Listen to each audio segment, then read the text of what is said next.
Chúa con đây xin đến đất con đi vào đời. Lạy Chúa cho con làm đèn chứng nước khắp mọi nơi.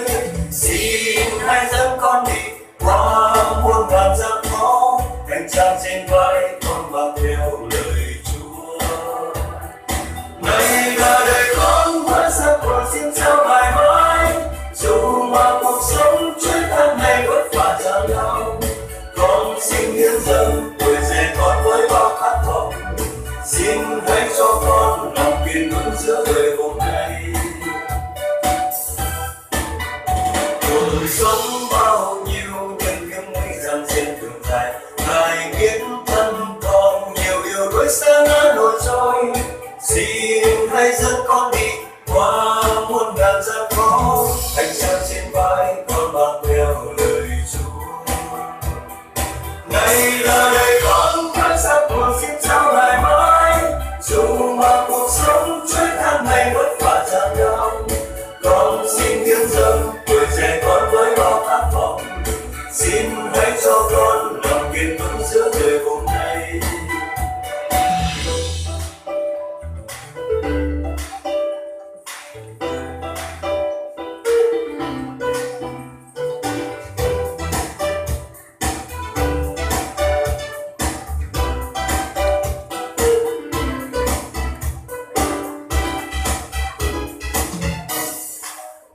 Từng bước con qua in dấu chân yêu thương tuyệt vời, ngài vác trên vai đường theo Chúa có đáng hại chi.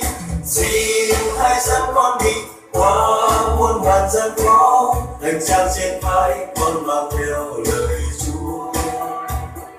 Này là đời con với giấc mơ xin trao mãi mãi, dù mà cuộc sống chuyến thân này vất vả gian lao. Con xin hiến dâng tuổi trẻ con với bao khát vọng, xin hãy cho con lòng kiên vững giữa đời hôm nay. Này là đời con với giấc mơ xin trao mãi mãi, dù mà cuộc sống chuyến thân này vất vả gian lao. Con xin hiến dâng tuổi trẻ con với bao khát vọng, xin hãy cho con lòng kiên vững. Này là đời con với giấc mơ xin trao mãi mãi, dù mà cuộc sống chuyến thân này vất vả gian lao. Con xin hiến dâng tuổi trẻ con với bao khát vọng, xin hãy cho con lòng kiên vững giữa đời hôm nay. Con xin hiến dâng tuổi trẻ con với bao khát vọng, xin hãy cho con lòng kiên vững giữa đời